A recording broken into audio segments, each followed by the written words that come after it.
أعوذ بالله من الشيطان الرجيم. بسم الله الرحمن الرحيم. لا أعذبنه عذابا شديدا أو لا أذبحنه أو ليأتيني بسلطان مبين. فمكث غير بعيد فقال أحطت بما لم تحط به وجئتك من سبأ بنبأ يقين.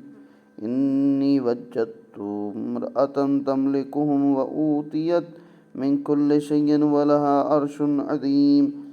وجدتها وقومها يسجدون للشمس من دون الله وزين لهم الشيطان أعمالهم فصدهم عن سبيله فهم لا يهتدون. ألا يسجدوا لله الذي يخرج الخبأ في السماوات والأرض ويعلم ما تخفون وما تعلنون. الله لا إله إلا هو رب العرش العظيم. قال سننظر أصدقت أم كنت من الكاذبين. اذهب بكتابي هذا فألقه إليهم ثم تول عنهم فانظر ماذا يرجعون. قالت يا أيها الملأ إني ألقي إلي كتاب كريم إنه من سليمان وإنه بسم الله الرحمن الرحيم. ألا تعلوا علي وأتوني مسلمين. قالت يا أيها الملأ أفتوني في أمري ما كنت قاطعة أمرا حتى تشهدون. حضرت سلیمان نے پرندوں کی طرف دیکھا، ہدہد نظر نہیں آ رہا، کیا وہ غائب ہو گیا؟ میں اسے ضرور سخت ترین سزا دوں گا یا میں اسے ذبح کر دوں گا مگر یہ کہ میرے پاس کوئی واضح عذر پیش کرے۔ لشکر سلیمان میں مسخر خاص ہدہد کا ذکر ہے جس کا غائب ہونا حضرت سلیمان کے لیے بڑی اہمیت رکھتا تھا۔ زیادہ دیر نہیں گزری تھی کہ اس نے حاضر ہو کر کہا مجھے اس چیز کا علم ہوا ہے جو آپ کو معلوم ہے۔ ملک سبا سے آپ کے لیے ایک یقینی خبر لے آیا ہوں۔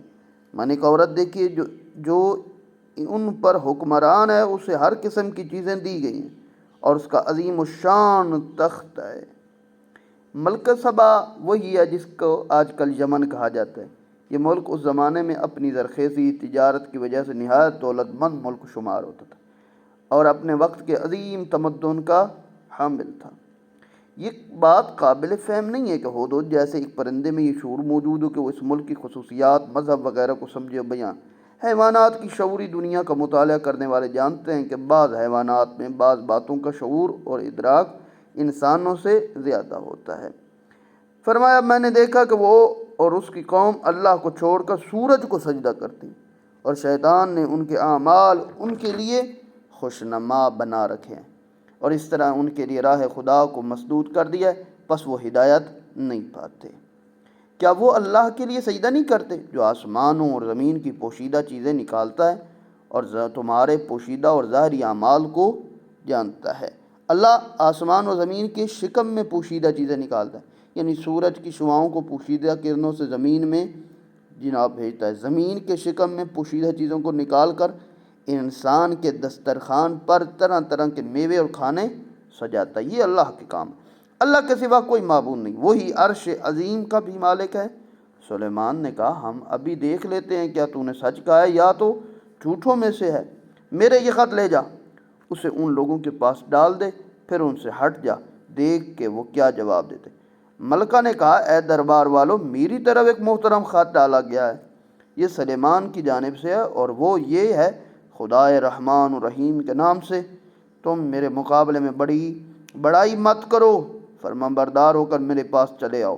ملکہ نے کہا اے اہل دربار، میرے اس معاملے میں مجھے رائے دو، میں تمہاری غیر موجودگی میں کسی معاملے کا فیصلہ نہیں کرتی۔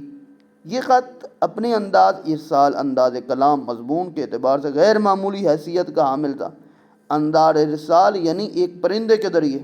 کلام کہاں سے شروع ہو رہا ہے؟ بسم اللہ الرحمن الرحیم سے شروع ہو رہا ہے، جو اس معاشرے کی ثقافت سے بالکل مختلف تھا، ناآشنا انداز کلام ہے۔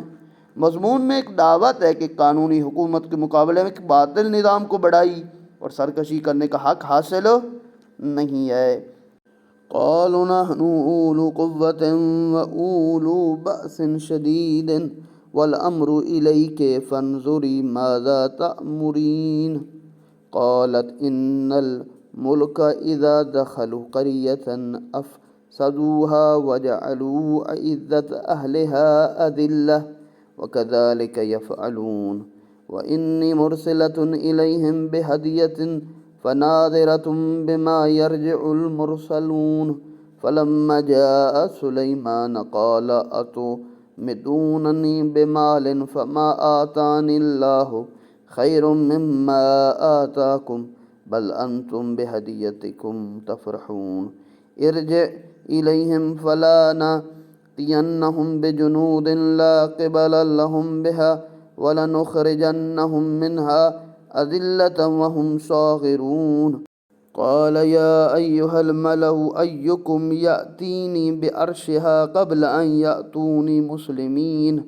قال إفريت من الجن أنا آتيك به قبل أن تقوم من مقامك وإني عليه لقوي آمين قال الذي عنده علم من الكتاب أنا آتيك به قبل أن يرتد إليك طرفك فلما رآه مستقرا عنده قال هذا من فضل ربي ليبلوني أشكر أم أكفر ومن شكر فإنما يشكر لنفسه ومن كفر فإن ربي غني كريم قال نكروا لها عرشها ننظر أتهتدي أم تكون من الذين لا يهتدون فلما جاءت قيل هكذا عرشك قالت كأنه هو وأوتينا العلم من قبلها وكنا مسلمين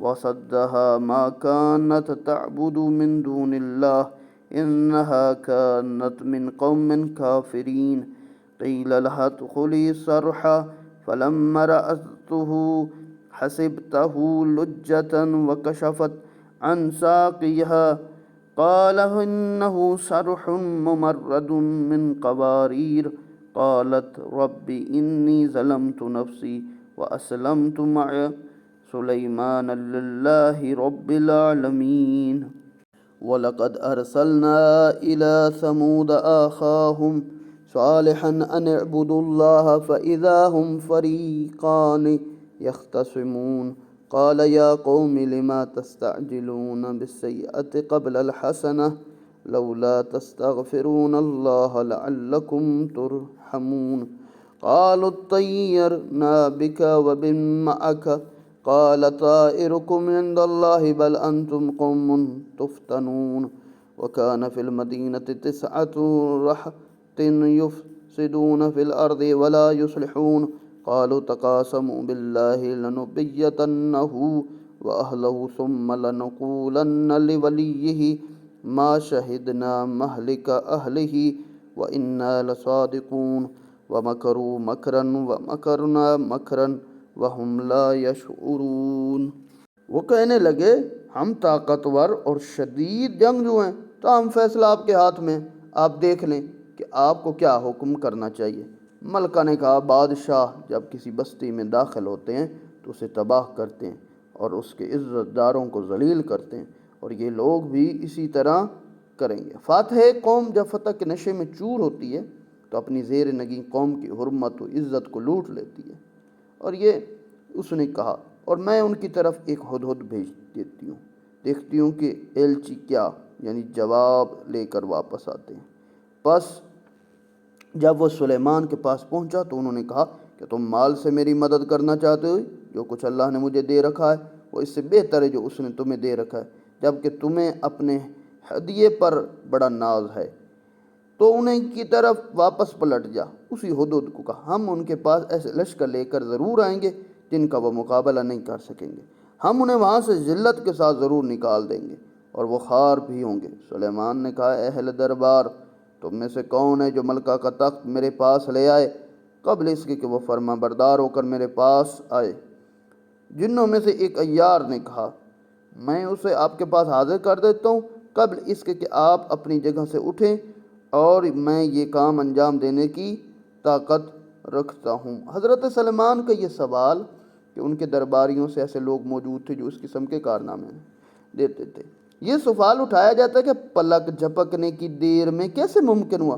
کوئی 1500 میل کے فاصلے یہ تخت حاضر کے؟ ایسے تو آج کے جوہری دور میں بھی نہیں ہے۔ یہ سوال اللہ کی کن فیکونی طاقت کے حوالے سے ہے، بلکہ سائنسی نقطہ نظر سے بھی درست نہیں ہے، کیونکہ انسان جو کچھ کر لیتا ہے، جہاں پر انسان پہنچا ہے وہ ایک محدود حد تک، لیکن وہ معجزتاً ہوتا ہے، وہ ارادہ پروردگار ہوتا ہے جو پلک جھپکنے سے پہلے پہلے وہ کام ہو جاتا ہے۔ فرمایا جس کے پاس کتاب میں سے کچھ علم تھا وہ کہنے لگا میں آپ کے پلک جھپکنے سے پہلے اسے آپ کے پاس حاضر کر دیتا ہوں۔ جب سلیمان نے تخت کو اپنے پاس نصب شدہ دیکھا تو کہا یہ میرے پروردگار کا فضل ہے تاکہ وہ مجھے آزمائے کہ میں شکر کرتا ہوں یا کفران، اور جو کوئی شکر کرتا ہے وہ خود اپنے فائدے کے لیے شکر کرتا ہے، جو ناشکری کرتا ہے تو میرا پروردگار یقیناً بے نیاز اور صاحب کرم ہے۔ سلیمان نے کہا ملکہ کے تخت کو اس کے لیے انجانہ بنا دو، ہم دیکھیں کیا وہ شناخت کر لیتی ہے یا شناخت نہ کرنے والوں میں سے ہوتی ہے۔ جب ملکہ حاضر ہوئی تو اس سے کہا گیا کہ آپ کا تخت ایسا ہی ہے؟ ملکہ نے کہا گویا یہ تو وہی ہے، ہمیں اس سے پہلے معلوم ہو چکا ہے اور ہم فرمانبردار ہو چکے ہیں۔ سلیمان نے اسے غیر اللہ کی پرستش سے روک دیا کیونکہ پہلے وہ کافروں میں سے تھی۔ ملکہ سے کہا گیا محل میں داخل ہو جائیے۔ جب اس نے محل کو دیکھا تو خیال کیا کہ وہاں گہرا پانی ہے، اس نے اپنے پنڈلیاں کھول دیں۔ سلیمان نے کہا یہ شیشے سے مرصع محل ہے۔ ملکہ نے کہا پروردگارا میں نے اپنے نفس پر ظلم کیا، اب میں سلیمان کے ساتھ رب العالمین اللہ پر ایمان لاتی ہوں۔ یہاں پر یہ جانچنا کہ سمجھ جاتی ہے کہ یہ اسی کا تخت ہے، یعنی ممکن ہے مقصد یہ کوئی اس معجزے کا نبوت کی دلیل سمجھتی ہے، یعنی حضرت سلیمان کی حقانیت اور رسالت کا پہلے سے ہی علم ہو چکا تھا، ہم اس معجزے کو دیکھنے سے پہلے اسلام قبول کر چکے ہیں۔ پھر فرمایا ہم نے قوم سمود کی طرف ان کے برادری کے صالح کو یہ پیغام دے کر بھیجا کہ اللہ کی عبادت کرو، تو وہ دو فریق بن کر جھگڑنے لگے۔ صالح نے کہا میری قوم نیکی سے پہلے برائی کے لیے کیوں جلدی کرتے ہو؟ تم اللہ سے معافی کیوں طلب نہیں کرتے تاکہ تم پر رحم کیا جائے؟ وہ کہنے لگے تم اور تمہارے ساتھی ہمارے لیے بدشگونی کا سبب ہے۔ صالح نے کہا تمہاری بدشگونی اللہ کے پاس ہے، بلکہ تم لوگ آزمائے جا رہے ہو، اور اس شہر میں 9 دھڑے باز تھے جو زمین میں فساد برپا کرتے تھے اور اصلاح کا کوئی کام نہیں کرتے تھے۔ انہوں نے کہا آپس میں اللہ کی قسم کھاؤ ہم رات کے وقت صالح اور ان کے گھر والوں پر ضرور شب خون ماریں گے، پھر ان کے وارث سے یہی کہیں گے کہ ہم نے ان کے گھر والوں کو ہلاکت کے موقع پر موجود ہی نہ تھے اور ہم سچے ہیں۔ انہوں نے ماکرانہ چال چلی تو ہم نے ایسی حکیمانہ تدبیریں کی کہ انہیں خبر تک نہ پہنچی۔